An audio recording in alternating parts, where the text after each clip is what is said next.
These are the original concept drawings of the winery and the cellar door and the adjoining facilities that were drawn up by the original architect, Robin Boyd.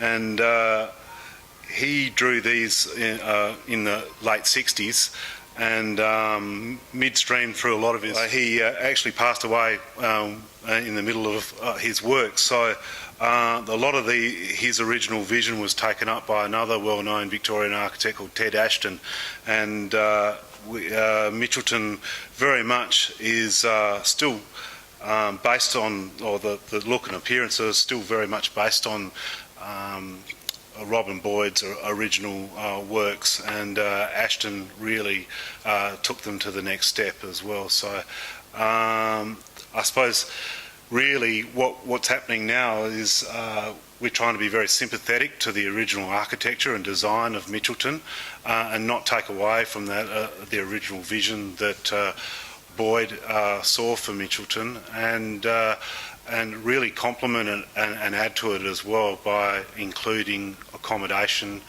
and more functions and conferencing, that sort of thing.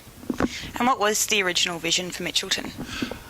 Essentially, it was to be a place where people could visit, spend some time, enjoy the surrounding scenery, get as one with nature in a great Australian bush setting, and enjoy wine. So the concept was not new to what was happening in the Napa Valley region in California some years beforehand, and the original owner of the business, Ross Shelmerdine, had spent some time over there, particularly in places like Robert Mondavi, and he brought this vision over to Australia and essentially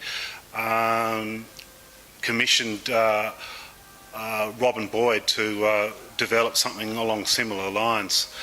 So that was essentially the start of Mitchelton, and Shelmerdine, along with Boyd and Colin Priest, were really the three founding forefathers of Mitchelton, and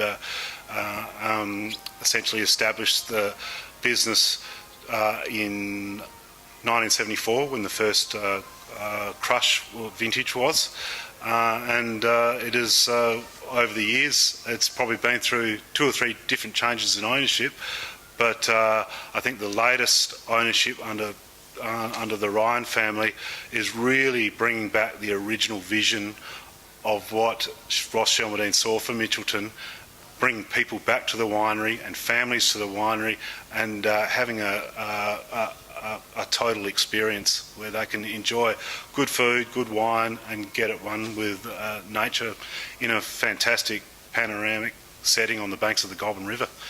So you're returning to the original vision. So what's happening around the vineyard at the moment in terms of construction, and also in terms of what's happening with the wine?